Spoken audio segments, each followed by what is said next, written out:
Namaste, everybody. Today is, generally Wednesday, I believe. So, welcome. This is my second episode into meditation and the work that I do with meditation. So, this week we're looking at um, what are the benefits of meditation? Why meditate? Why bother doing this thing called meditation? And what does it really mean? Well, for a long time, people have tried to get a grip on what they can do to better themselves throughout their lives. And we're always in search of what the next best thing is that we can do to make our lives slightly more palatable than what they may be. Now, I don't know about you, but if I'm doing something, then I generally want to know what the outcome of what I'm doing is going to be. So when I'm running because generally I want to get fit. I want to get super healthy. When I cook something, it's because I want to eat, and I might put loads of effort into eating something delicious. I will prepare something delicious. So it's all that kind of benefit of what it is that I'm going to do. A tasty meal, getting fit. Um, these are all things that we apply our vital energy to get a great outcome. Getting fit, eating a tasty food. And the same is with meditation, I guess. If I'm going to spend 5, 10, 15, 20 minutes a day, or even an hour, 90 minutes a day doing meditation, what is going to be the real benefit for me? What is it that I'm going to get for myself as a result of meditation? Well, it might be a super tasty meal, or maybe you'll become fitter even sooner. But before we can understand what it is that meditation can offer us, maybe we should have a deeper understanding of why we might need to meditate. So let's take a deeper dive into this wonderful world of meditation and take a little look. As of course, if you have any comments or anything that you'd like to mention, please feel free just to pop your comment there. I'd love to hear from any of you watching. And if you're watching this as a replay, which many of you do, then just put hashtag replay in front of your comments and I'll get back to you super, super quickly. Okay, so meditation, great understanding of what we can get through meditation. Now, the main reason that a lot of people meditate is to help them with the challenges of life, those everyday challenges. And they are born really by our expectations of life. And goodness me, aren't there some expectations of life that we have? And ones that I've heard of as well. Some great expectations that some people have. Now, not to say that it's great to strive for the moon and the stars in your time on this beautiful blue, white, turquoise looking planet, but sometimes our expectations can get us into a little bit of trouble. And we end up suffering a little bit as a result of these very, very high expectations. And like I said, having great expectations on the one hand is okay, but it's when we're not going to meet those expectations, or other people don't meet, those expectations for us, then what is it that we can do? Well, expectations, if they're not met, can end up causing all kinds of problems, really. We can end up, oh, there's my phone pinging. Super sorry about that. We can end up suffering a little bit from stress. We can look at that in a bit more detail soon. We can end up having disappointment. We can end up having fear. We can end up having, in some cases, anger, really bad anger at not meeting expectations or the expectations that we have of others. Now, we've all done it, haven't we? Driving down the wherever you are in the world, motorway, freeway, and then before you know it, someone cuts you up. They pull in front of you. You have to apply the brakes in your vehicle so you don't hit the guy or person driving in front of you. and your expectation of that person being as good a driver of you is diminished. And before you know it, you have these uprising emotions, and you mix that with your environment, and you end up getting some really distorted feelings, and then before you know it, you're super disillusioned with the expectations of your driving experience. Now, you can apply this formula to anything in your life. These expectations, diminished expectations, the outrage, the emotions and feelings that some of us quite stringently apply when those expectations are not met. Now, if you've got any now might be a great time actually. If you've got any expectations of your life or your day, maybe your week ahead, then just take a collection of those now. Really, what are your big expectations in life, and are you meeting them? Now, how does these missed expectations or these not meeting expectations have an impact on us?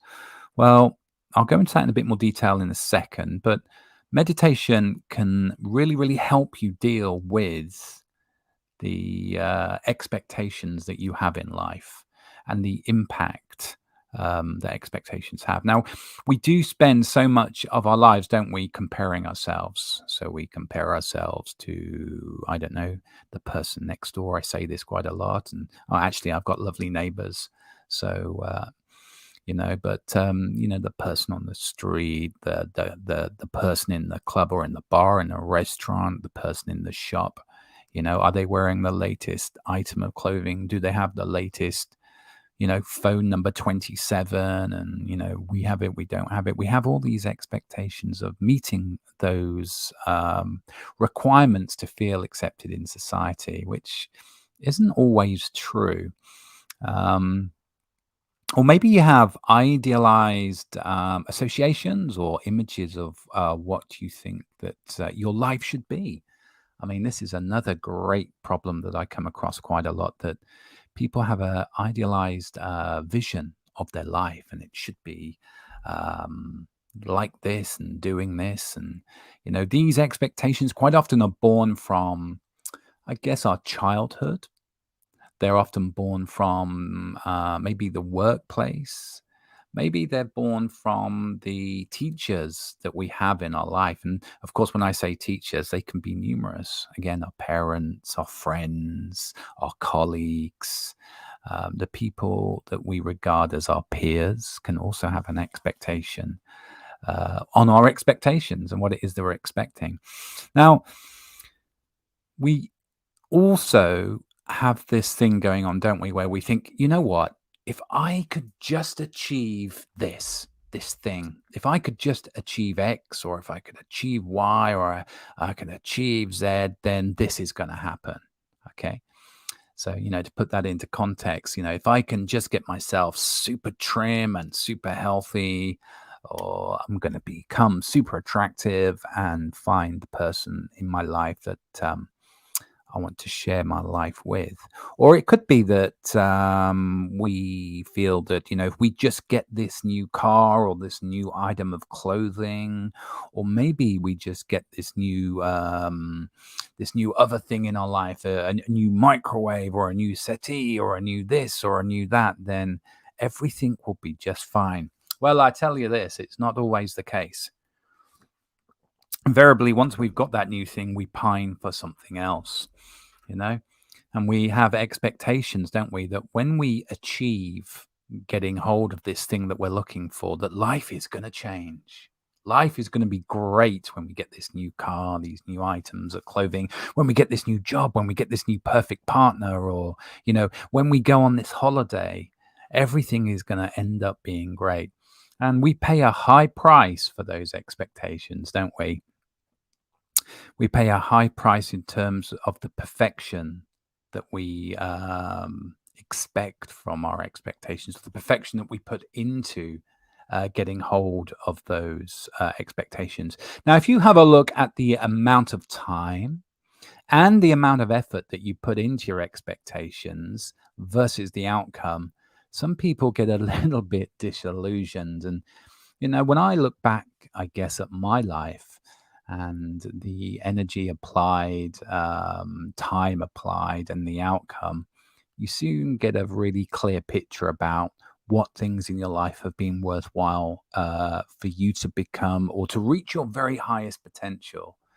And you also get a very, very clear perspective on what things have not been great for you. And of course, we've all heard that old adage, isn't it? You keep on doing the same things and getting the same results. So, you know, it's worthwhile, I think, just taking stock of the time and effort that you put into things in your life. And are you getting out of your life the things that you want? Yeah. And then maybe reassessing, obviously, your expectations. Now, how does this apply to meditation? You're probably saying, well, I work with a lot of people who their lives end up falling apart in some way, or something starts to click, or something happens when they are not meeting those expectations. And for some people, not meeting those expectations, things can get very, very messy for them. And other people, they just sail through them and no more problems, and they move on to the next thing. But it's difficult, isn't it, when you have in your mind a really strong image about the way someone or something should be, and it doesn't happen. It can feel like your whole life is sometimes falling apart. So meditation can super help you with all that. Now, what is the cost? What is the cost of not meeting your life expectations? Well, of course, if you meet your expectations, then everything is rosy, everything is great, and you set yourself some new ones, and so the cycle goes on. But what about if you don't meet them? What tends to happen? Well, some people get burnout. They get a loss of self confidence. They can become exhausted. And it can lead ultimately to anxiety. Some of the biggest issues relating to anxiety is that expectations have not been met. You know, your life hasn't gone exactly the way that you wanted it to. Someone hasn't done what you were expecting them to do. Someone hasn't fulfilled their obligation to you, be it a colleague or a friend or a family member. And of course, that's really upsetting. And so the cycle of anxiety begins. And the thing with anxiety is it can be sorted out if you are a person, and we've all suffered with anxiety at some point in our life. I would very much challenge, in a very nice way, anyone who says they've never had any anxiety in their life, because it's completely natural. Now, what I say to people who are struggling with a little bit of mild anxiety or even super heavy anxiety is this, which is things will change. Things do change. Your life does change. And those anxieties, as crippling as they might be, soon kind of fade away for a lot of people. And for others, they don't. And they need to really focus on working for them not to become too detrimental to their life. And we're going to talk about that a little bit on. And at the end, we've got a little bit of meditation as well. So if you're watching this, or you're watching this as a replay, I'm just going to put up a hashtag for you to apply at the end of this live, or if you can put hashtag replay and then put the hashtag I'm going to give you in a second to get some free or an invitation to a free yoga and meditation class if you're in the central Essex area. So that's kind of Chelmsford, North Chelmsford, and that way, then you can get yourself along to a free 2-hour yoga and meditation session in Great Waltham. So I'm going to put that up there very, very shortly. The wonders of modern technology will have this little hashtag come across the screen very, very shortly. Now, let's get back to this topic of appreciating change and how that can help you in terms of understanding the impact of failed expectations. Now, meditation does give you an opportunity to cultivate certain behaviors that help you with failed expectations or to appreciate change, because change is another thing related to expectations that some people really, really struggle with. They don't like change. Well, the very essence of life is change, and things change by the minute and by the hour. Meditation gives you the opportunity to cultivate, I guess that's the right word, to cultivate a very soft and gentle acceptance of where you are in your life. A very soft and gentle acceptance of where you are in your life. So, if you find that you're struggling with change, if you find that you're struggling with failed expectations, then meditation might be the answer for you. It teaches you to become, or you teach yourself actually, to become more flexible about how you pass judgment. Now, just imagine that. You have a failed expectation or something changes, and you teach yourself to be flexible about how you deal with the judgment of that expectation not coming to life. Yeah, that's super powerful. You become a fully empowered person if you have this capacity to change your judgment. But it needs to be done softly and it needs to be done gently. Meditation also can teach you to engage fully with life's rich and colorful experiences, and there are many of them. And again, I would challenge anyone who said or who says that they don't or have never come across a rich life experience, be it the birth of a child or a wonderful place that you've been on holiday and seen the sunset, or maybe just someone's given you a smile when you really needed it. These really rich life experiences um, can help you to process or put into context emotions, thoughts, and feelings. Okay. Now, when you can put into context your thoughts, your emotions, and then your feelings, you start then to have that impact on judgment, because you start to go into a kind of binary mode. Well, it's not so bad, and this could have happened, but it didn't. And hey, maybe I shouldn't be so challenging on myself. Now, when you start to release your judgmental character or your judgmental nature and become slightly more flexible, it allows you to in turn become more focused. And if you can become more focused on something, you've got a lot more chance of adapting yourself and your behavior or your system or your mechanism to get to where it is that you need to go. Now, meditation has I've been meditating for years, and it's had such a positive impact on my life. And I tell everyone that I can about it. I teach it, I talk about it, I write about it, I work with others with it, and firsthand experience. It's great. It's super great. You're always in control. There you go, in control of your meditation.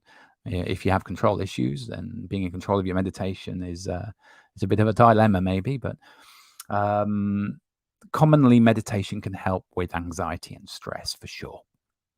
I've helped a lot of people now who have had problems with anxiety or stress. Now, anxiety and stress in their natural form, in very small background or very maybe acute spikes, some would say, is okay.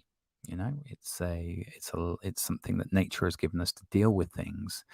But when anxiety and stress become too big and they take a small irrational fear and turn it into something gigantic, then that stress or that anxiety can often grow and become a huge, crippling monster. So when anxiety becomes that huge, crippling monster, then it's time to start and do something about it. Because when you're crippled by anxiety and stress, you can't relax, you can't enjoy life, and it starts to have an impact on different things in your life. Now, it's a chain reaction. Soon as you get anxiety, soon as you get stress, most people go down the same path. Okay, not everybody, but most people. Generally, what you tend to see happening is fragmentation. Fragmentation of people's lives, and they become so busy in themselves that they become fragmented to the community or to the people that really, really matter in their life. And actually, fragmentation can be brought about through other modern lifestyle choices. We may move jobs, we may move to a different area, and suddenly we're not having those super close connections that we need in our life to talk about our issues and our problems. In fact, many of us actually don't even know our neighbors, do we? I mean, I know my neighbors; they're lovely, but some of us, and in the past, I've had neighbors I've not known, and we can go years without, hey, who's the person living next door? And really, is that how our life should be? Should it be that way, that we don't know who surrounds us and who lives over the road, and or maybe we've not thought about inquiring who those people are, and that leads on to other questions. Why are we not bothered? So fragmentation is a modern dilemma, which is brought about through a lot of movement of the populace and movement of ourselves when we go through our lives. And it can also be brought about as a result of stress and anxiety when we try and, move ourselves away from things and readjust our environment. For some people, that's great, but for other people, it can then lead on to kind of the next level, which is alienation. Now, alienation is a terrible experience to go through. It's when the things in your life don't fit together. Okay. So your friends or the work or your home, your partner maybe, and what's going on. You don't really feel connected in the community. You don't feel connected with the people that you share your life with. You feel disconnected from any of the mechanisms really that have an impact in your life. And when you start to go through this series or this period of alienation, you become disenfranchised. And when you become disenfranchised with people as a result of alienation, you begin to enter a bit of a slippery slope, because you start to lose context of what's going on in your life and what's going on around you. So if you're just joining us, you're watching the replay, we're looking at how meditation can help you. What are the benefits of meditation? And we've just quickly spoken about appreciating the nature of change. And we've also spoken about failed expectations and not meeting expectations. And for some people, that's a really tough thing to deal with. And they end up suffering with bouts of anxiety or stress, which can lead to fragmentation of their lives, or fragmentation can be brought around by other life choices, which, if not kept in check and you're not doing a full wellness program on yourself and holding yourself accountable, can end up leading to alienation. And of course, alienation then leads on to loneliness. And we all know that loneliness and isolation can be super impactful. And it can be an awful feeling when you feel super alone, really, really alone. And you feel that no one cares and no one's bothered. And then what do? We end up moving ourselves even further away. We become kind of marginalized. So this is this slippery slope for some on the journey of anxiety and stress. Now, after that kind of period of loneliness and isolation, there it comes, the big D word, depression. Okay. When you feel so lonely, stressed out, disconnected from what is going on in your life, you end up feeling that you have very little life purpose. What is my purpose in life? Where do I stand? What is my function? What is the deeper meaning to my life? And when you start getting into that place, things can be super challenging. So again, we're talking about this slippery slope. If anyone's got any comments, you can type them in. We always love to hear what any of my viewers have to say about the topic. You can either just pop your comments there in the post, or I can come up and just take a look at them afterwards. The screen I'm on doesn't allow me to look at all comments at all times, but yeah, if you've got any comments about this slippery slope from failed expectations through anxiety, stress, fragmentation and alienation, through to, I guess, really isolation and depression, feeling disenfranchised. Now, it all sounds very negative, doesn't it? But this is something that I see a lot, and meditation can really help with that. Now, meditation often helps you to connect to your inner sources of contentment. That's a great way to describe it. Okay. You begin to nourish yourself from within.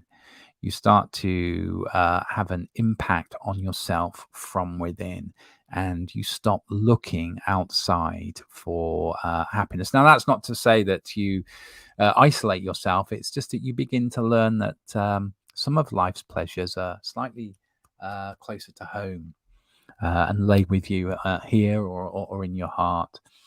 And of course, if you don't take any action on this slippery slope with anxiety through to depression, then you start to rectify or rebalance your behavior in a number of ways. Now, you might then end up start drinking a lot. People start drinking a lot of alcohol, or they end up getting addicted to maybe drugs, or they end up getting addicted to lots of consumerism. They end up buying things unnecessarily and buying loads of things, or they become very fundamentalized or very polarized in their view of life, like this is right, this is wrong, this is acceptable, this is not, and they have no tolerance either way. When it comes to that kind of polarization. So it's really good to keep in check your wellness journey. And there's lots of methods you can do.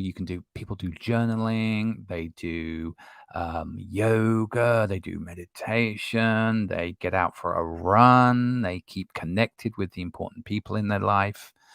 And I think that is super, super important to avoid kind of, this loneliness and isolation that we spoke of. And of course, we don't want to be leading into those solutions that I mentioned, which are not too healthy for us. I got a little piece of meditation that we're going to do shortly. I know that from feedback, some of you have really enjoyed the last piece of meditation. So let's have a look really now at the benefits of meditation on a psychological, physiological point of view, because that's really interesting for some people. Now, in terms of our body, meditation can help with a reduced heart rate. So, how important looking after our heart is and keeping that in check. Blood pressure is another thing. And you can find there's been thousands and thousands of studies on these impacts, or the impacts of meditation on our heart health.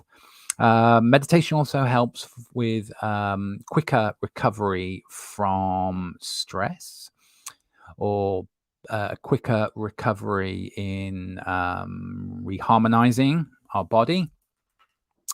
Becoming more balanced. Meditation can help with that.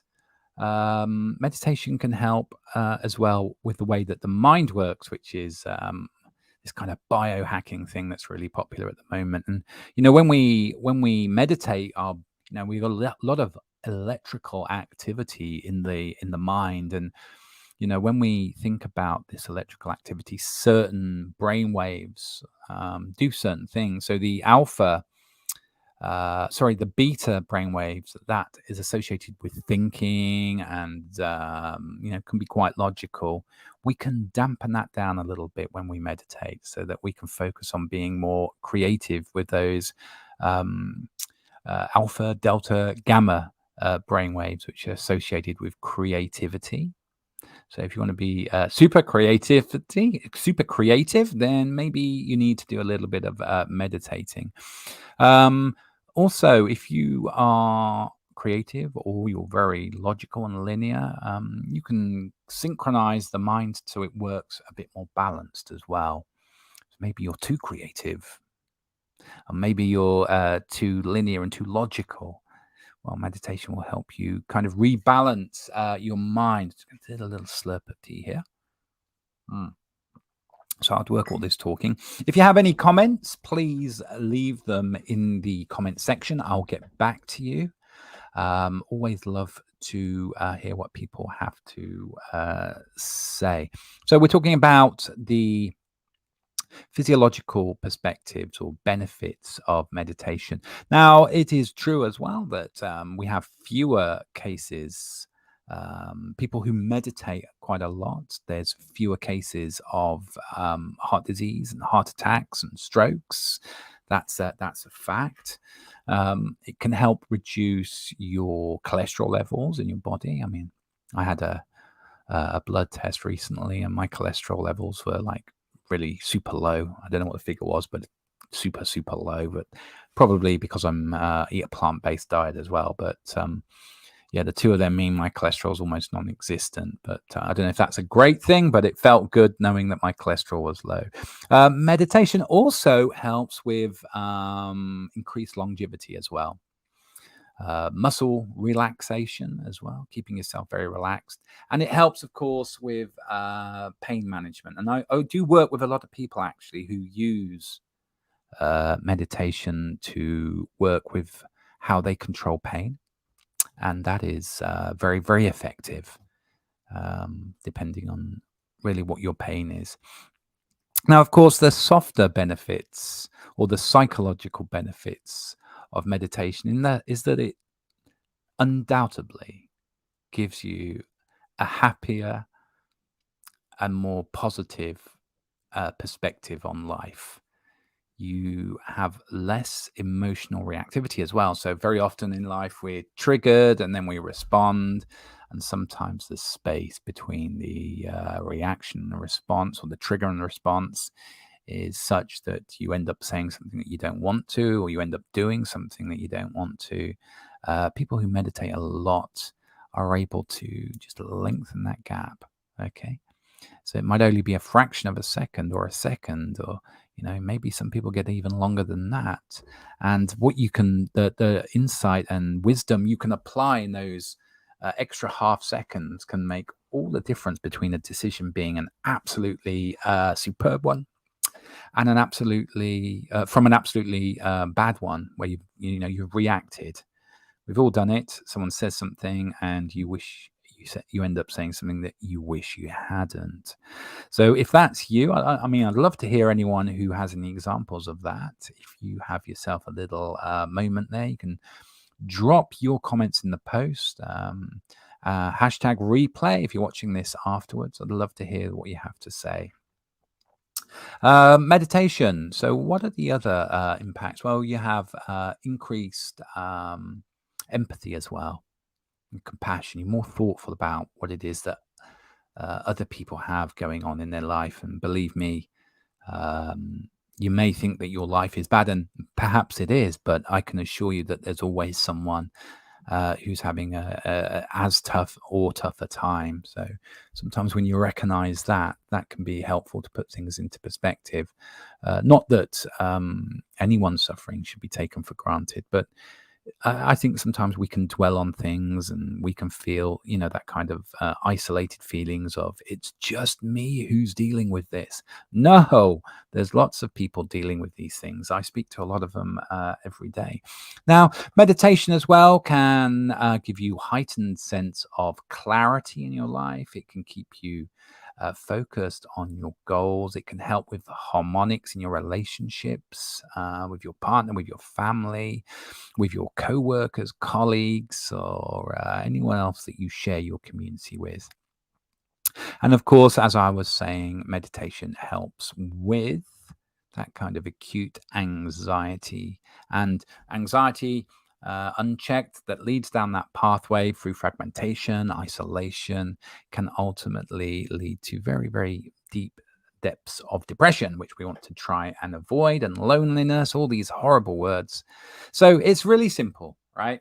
All you have to do is do a bit of meditation, and there are differing styles of meditation that you can use to help you with your desired output, what it is that you're trying to do.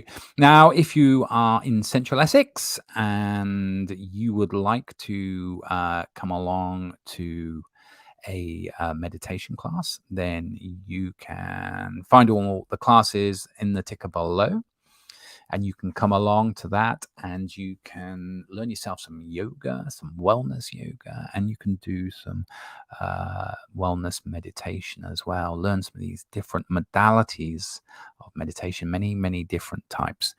But for now, we're going to do a little bit of meditation, and you can enjoy this in your own time by watching it as a replay. And I'm just going to put on some little twinkly music here to get you prepared. So here we go. Here's this week's piece of meditation. We're going to do a bit of a very simple body scan. We're going to associate ourselves with our bodies. So I'm just going to put on a little bit of preparation, twinkly video clips here, and you can just have a few minutes now, or sorry, about 15 seconds just to prepare yourself for this piece of meditation.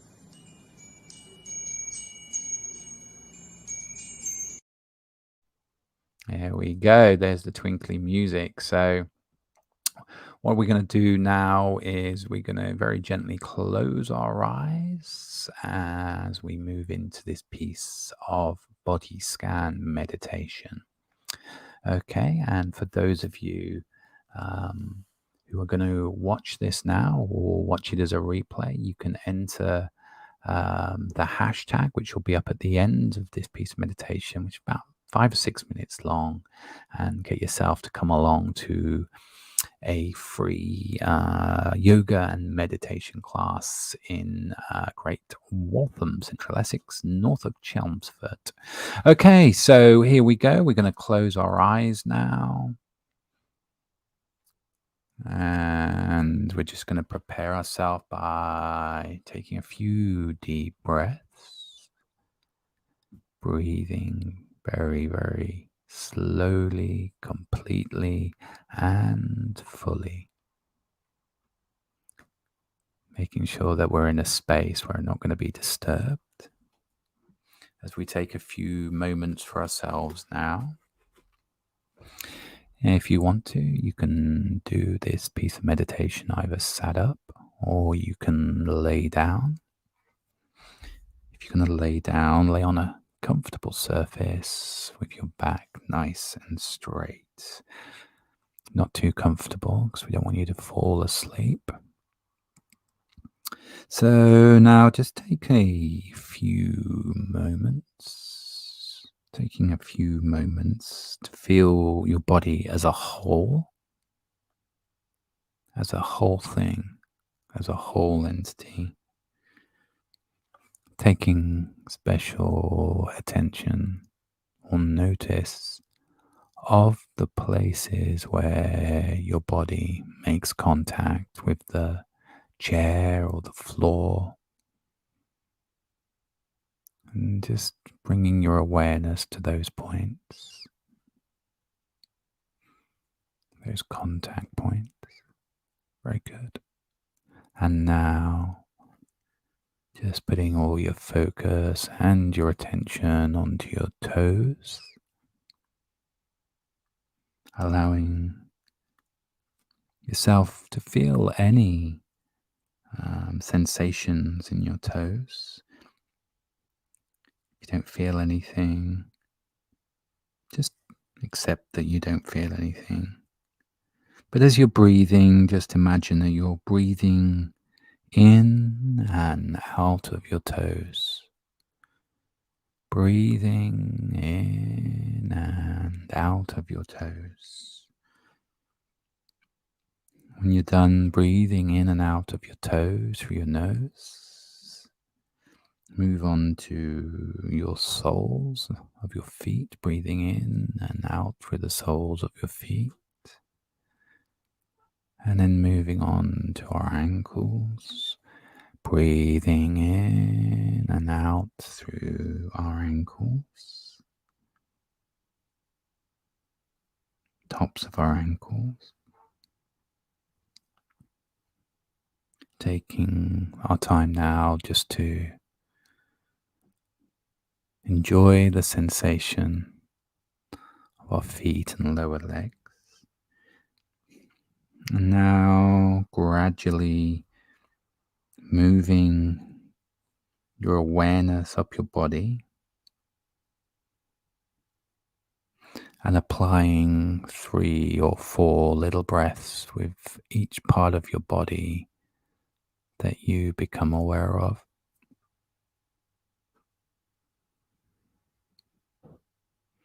So you might want to be starting with your lower legs, your knees, your thighs, your hips, pelvis, lower abdomen,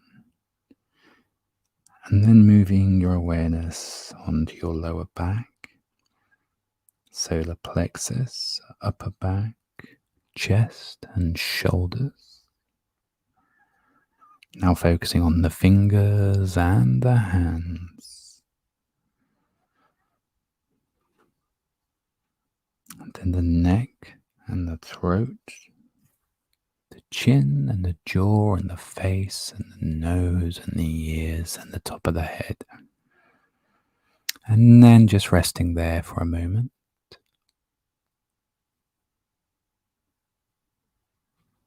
Bringing full awareness now to your whole body.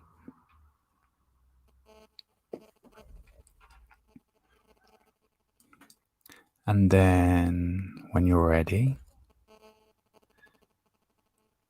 just going back to the toes, wiggling the toes, wiggling the feet, rotating the foot on the ankle, stretching out the legs, having a little stretch of the back and the spine, and then stretching out the arms. And when you're ready, very gently open your eyes. Okay, here's the twinkly music.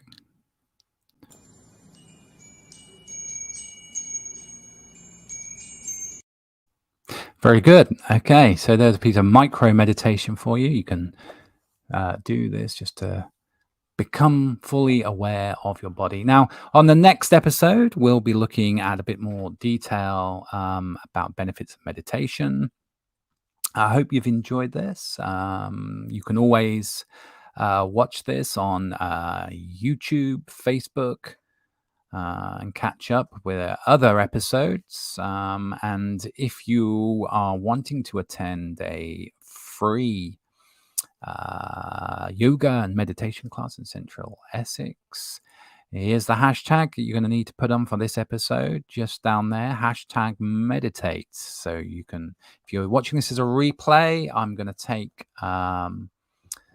some replayed hashtags for you, to put into the Tumblr, and I will get in touch with you, and you can come along and get your free yoga and meditation class. So thank you very much for joining me on this episode 2 of the meditation program that I'm doing via this kind of like TV format. So I wish you well. I wish you all a peaceful and happy week. And I look forward to chatting with you again very, very soon. So until next time, enjoy yourself, stay safe, and namaste.